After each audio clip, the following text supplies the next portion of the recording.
Marion Neucam. Bonjour. Marion Neucam, vous êtes maître de conférence à l'Université de Strasbourg, chercheur au Bêta. Marion Neucam, je vous reçois pour le chapitre que vous avez écrit consacré à Vijay Govindarajan avec Sophie Bollinger et Thierry Burger-Hemchem dans l'ouvrage Les grands auteurs en management de l'innovation et de la créativité. Série d'émissions qui me paraissait indispensable. Voilà, qui me paraissait indispensable parce que nous sommes à l'heure d'une transformation radicale portée par l'intelligence artificielle.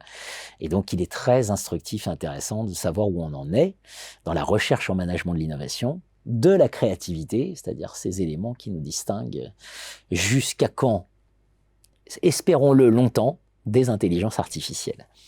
Vijay Govindarajan a contribué notamment à éclairer le rôle des filiales dans les multinationales, qui a été un apport extrêmement important. Deuxième chose, il a contribué aussi au concept, alors sans forcément le dire directement, mais d'ambidextrie organisationnelle, c'est-à-dire l'entreprise ambidextre finalement, avec cette idée très forte que pour apprendre, il faut d'abord savoir oublier. Alors, expliquez-nous. Effectivement, ce qui est intéressant aussi dans ces recherches, c'est qu'il travaille sur l'ambidextrie sans utiliser exprès ce terme. Donc, il ne parle jamais d'ambidextrie dans son ouvrage. Par contre, le concept, il est très intéressant. Je me permets de l'expliquer rapidement. Bien sûr. C'est normalement l'ambidextrie, c'est l'habilité de pouvoir utiliser les deux mains de la même manière. Donc, à la fois la main gauche comme la main droite. En entreprise, dans l'ambidextrie organisationnelle, ça veut alors dire qu'on est à la fois capable d'exploiter les connaissances et les capacités qu'on a aujourd'hui pour répondre aux besoins du marché actuel, et en même temps exploiter des nouvelles pistes pour demain, pour pouvoir répondre aux besoins des clients futurs. Ce sont les fameuses 3 boxes, là, les 3 boîtes dont parle Govindarajan, c'est-à-dire la première boîte, c'est gérer le présent. Donc là, ça. On exploite les marchés actuels. Et puis les 2 autres boîtes, enfin l'autre boîte, pardon, c'est celle où on va oublier le passé pour s'efforcer de créer le futur. Exactement. Donc, comme vous avez bien dit, donc d'abord, il faut optimiser les capacités qu'on a aujourd'hui. Donc, il faut pouvoir adapter et améliorer alors les processus d'aujourd'hui. C'est extrêmement important. Si on ne le fait pas, on n'est pas capable de répondre à la demande d'aujourd'hui et de générer aussi du cash flow aujourd'hui. Bien sûr. Mais en même temps, comme je disais avant, il faut exploiter. Donc, il faut aussi insérer des nouvelles idées. Et l'auteur, il s'intéressait beaucoup à cette question, comment est-ce que je peux implémenter alors une nouvelle innovation au sein de mon entreprise et après aussi sur le marché. Alors, et pour comment Voilà, une bonne question.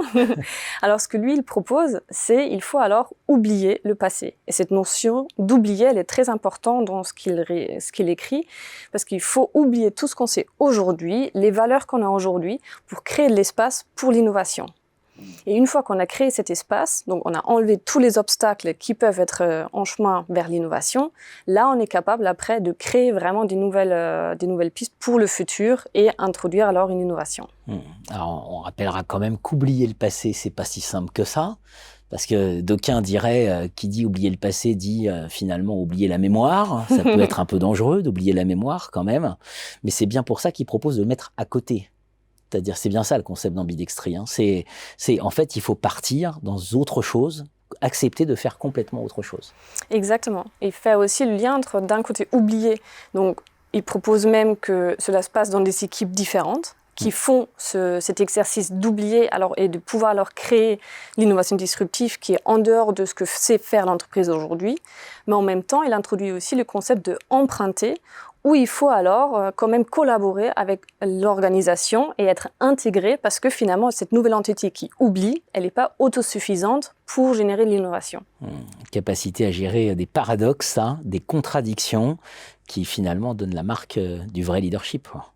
Exactement. Et le leadership, c'est aussi un bon mot-clé aussi dans la recherche de Vijay Govindarajan parce qu'il dit aussi que la performance du manager, elle est importante. Mais lui qui est stratège, mais aussi initialement professeur en comptabilité, il a bien aussi vu que la accountability, comme il dit, il utilise le terme anglais, veut aussi dire que la performance du manager dépend alors pas seulement de la rigidité ou des chiffres clés, donc le financement qu'il a aujourd'hui et le budget qu'il a aujourd'hui à gérer, mais aussi d'être capable de réagir rapidement, faire des tests et surtout savoir rapidement si une innovation peut avoir un succès ou pas, même si à la fin, cela ne devient pas une innovation. Donc cela va au-delà de juste ramener de l'argent, mais aussi rapporter autre chose. N'oublions jamais que c'est difficile d'oublier, c'est difficile de créer, c'est plus facile paradoxalement de gérer le présent. Et donc, un exemple de solution, peut-être, je reviens sur mon ChatGPT, c'est créer des équipes dédiées typiquement à l'exploration de ce que peut permettre l'IA, tout en ayant de l'autre côté le maintien du business existant et de le faire tourner, parce qu'il faut bien quand même vivre au jour le jour, au quotidien. Exactement. Merci Oui. Marion. Merci beaucoup.